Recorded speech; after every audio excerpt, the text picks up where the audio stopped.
기도의 사람 제5과 기도는 무기이다. 전쟁하는 군인에게 있어서 무전기는 총 이상으로 중요하다.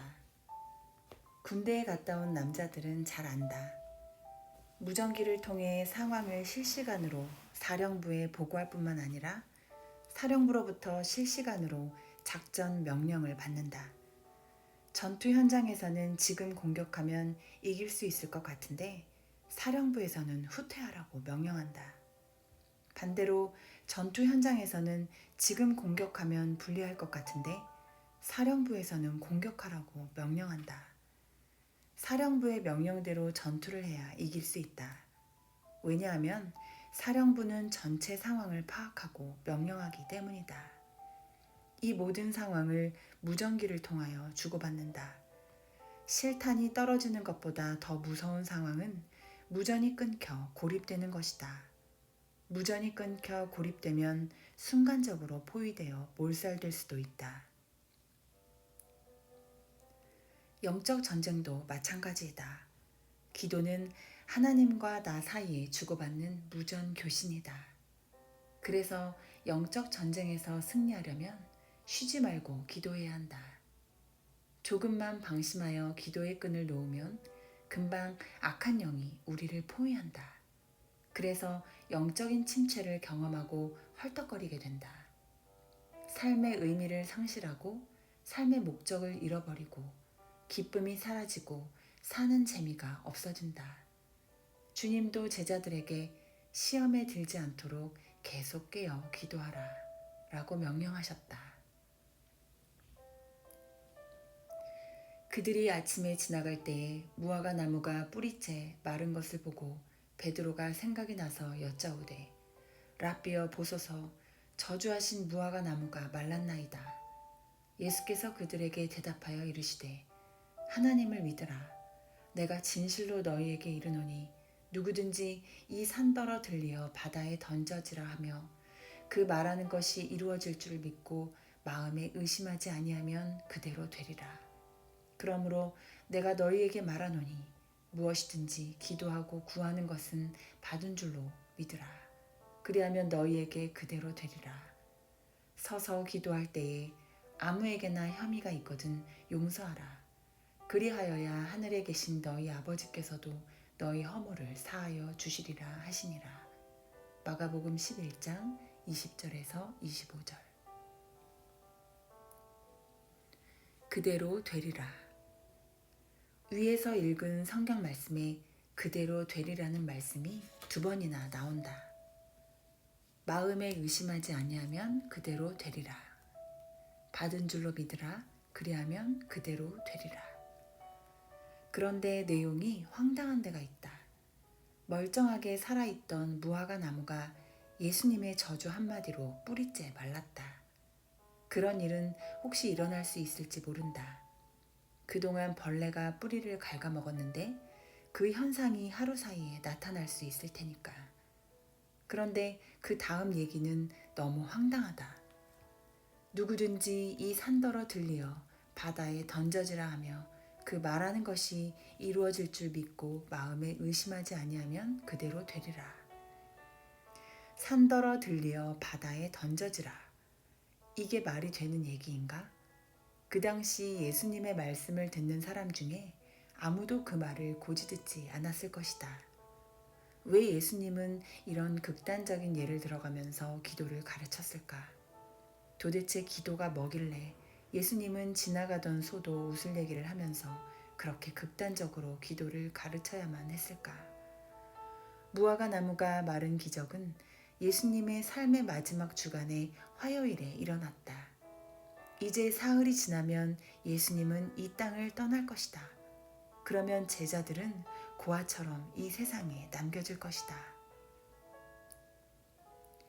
제자들은 무엇으로 이 험악한 세상에서 그리스도인으로 살아갈 수 있겠는가?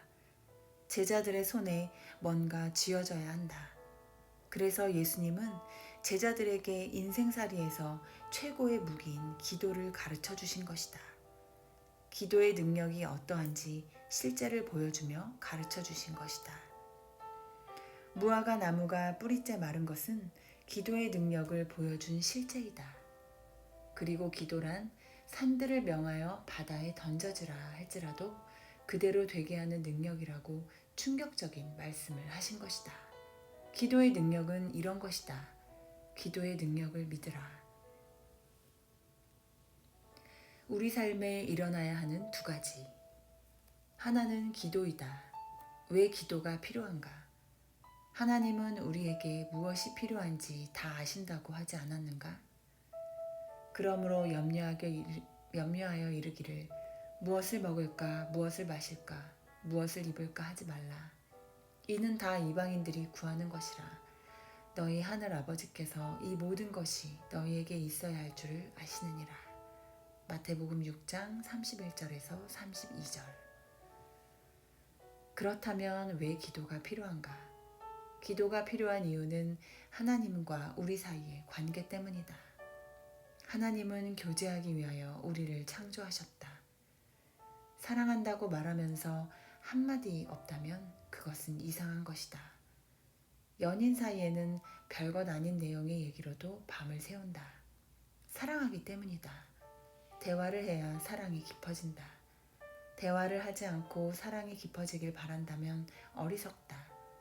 통화료가 많이 들어가 전화를 못하겠다거나 데이트 비용이 많이 들어 만나지 못하겠다고 한다면 사랑하는 게 아니다. 하나님은 우리와의 사랑이 날마다 새로워지기를 원하신다. 그렇기 때문에 우리의 필요를 아신다고 할지라도 기도를 요구하시는 것이다. 나의 사랑, 나의 어여쁜 자야, 일어나 함께 가자 하시는 주님의 데이트 요청에 우리는 기도의 자리로 나아가야 한다.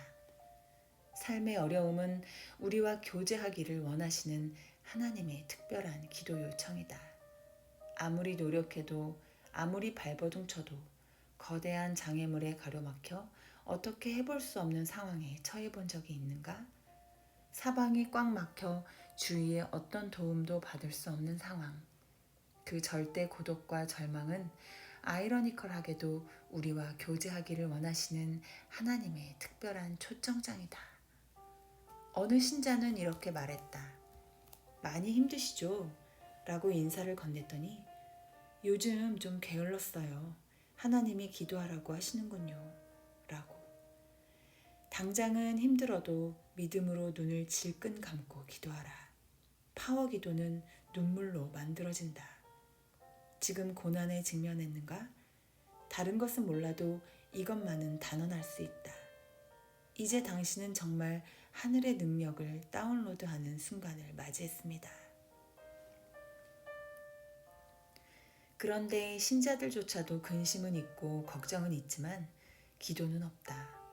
특별한 각오를 하고 하나님과 대결하려고 하지 않는다. 신자들이 의외로 기도하지 않는다. 금식을 하든지 철야를 하든지 결사 각오를 가지고 하나님께 매달리면 틀림없이 하나님의 살아계심을 체험하게 될 텐데 그렇게 하지 않는다. 가련하고 가난한 자가 물을 구하되 물이 없어서 갈증으로 그들의 혀가 마를 때에 나 여호와가 그들에게 응답하겠고 나 이스라엘의 하나님이 그들을 버리지 아니할 것이라. 이사야 41장 17절.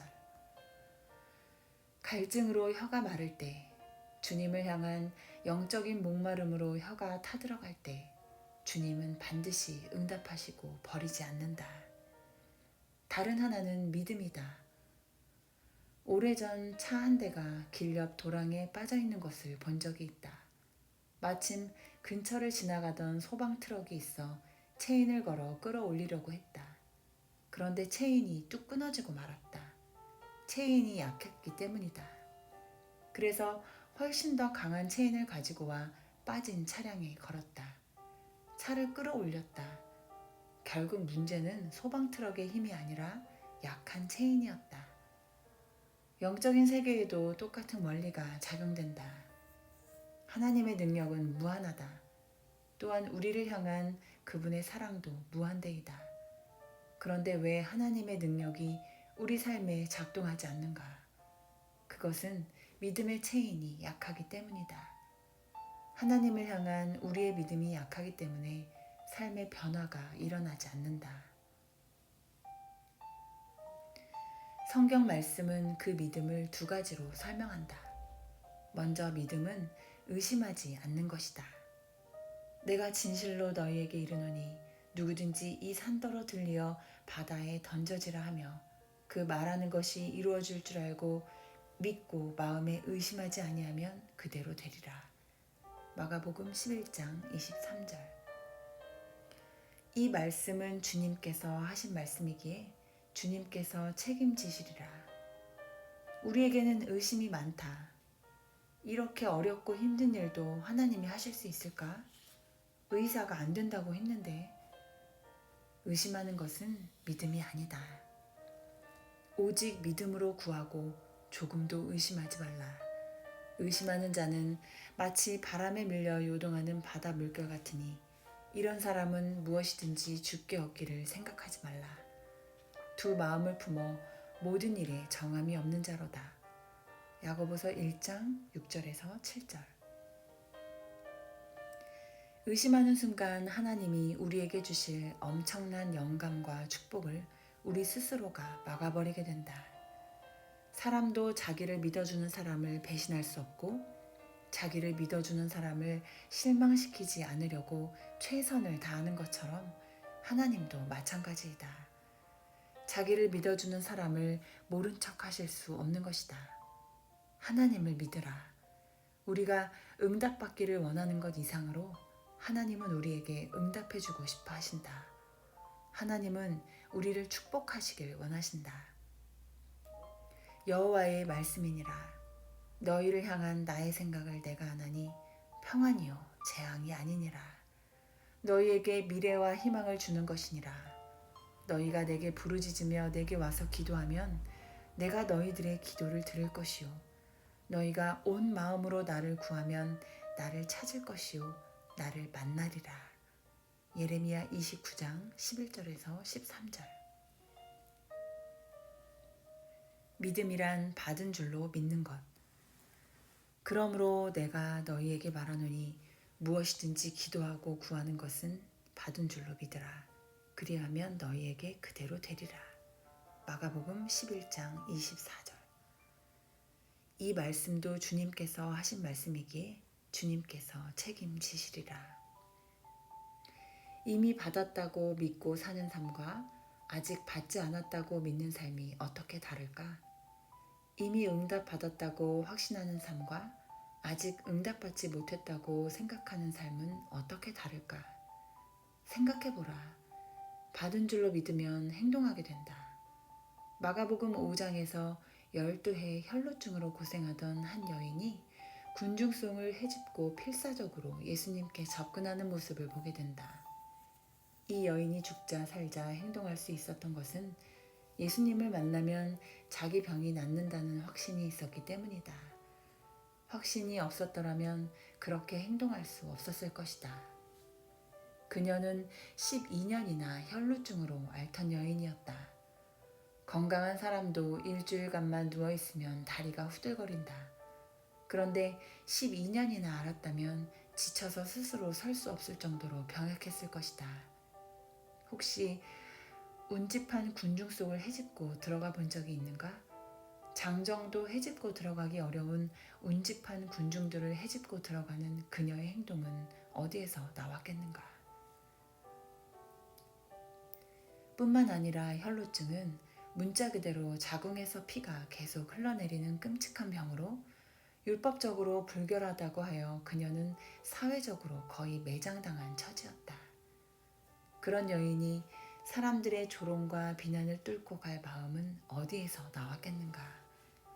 예수님을 만나기만 하면 내 병을 고칠 수 있다라는 확신이 없었다면 도저히 할 수 없는 행동을 한 것이다. 확신은 행동을 낳았다. 한 걸음 한 걸음 숨이 차고 쓰러질 듯 힘들었지만 결코 포기하지 않았다. 그리고 그녀는 예수님의 옷자락을 만졌다. 바라는 것들의 실상이요 보이지 않는 것들의 증거. 믿음의 터치는 예수님의 능력을 이끌어낸다. 오늘날도 마찬가지이다. 수많은 사람들이 교회에 오지만 다 같은 은혜를, 다 같은 축복을 경험하는 것은 아니다.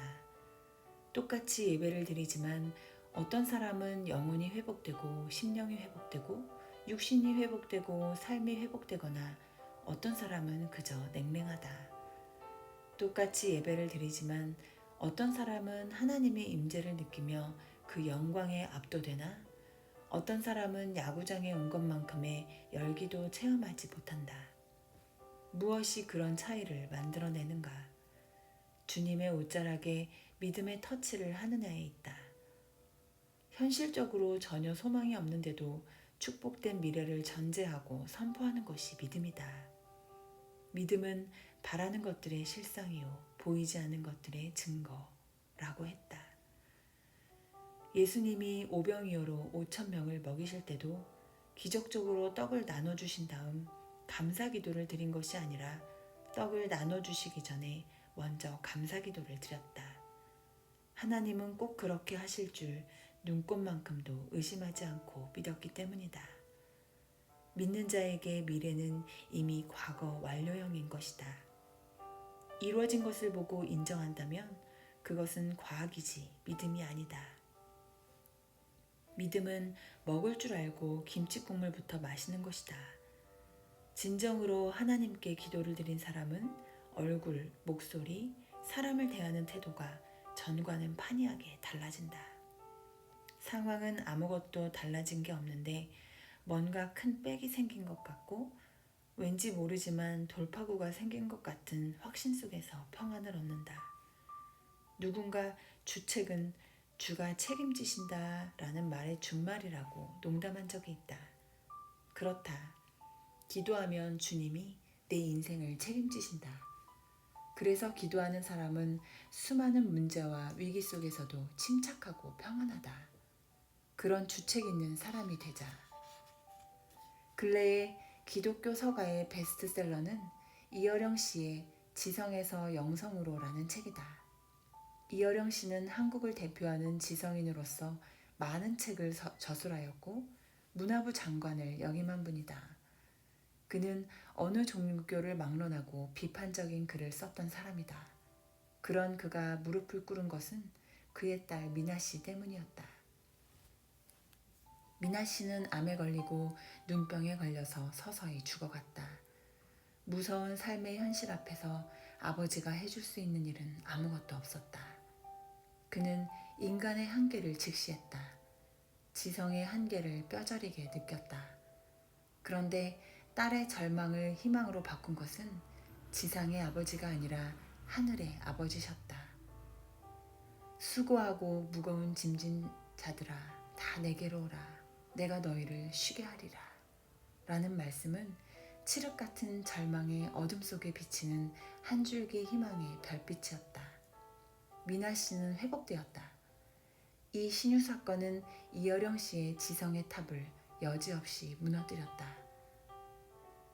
그래서 그는 예수 그리스도 앞에 무릎을 꿇었던 것이다.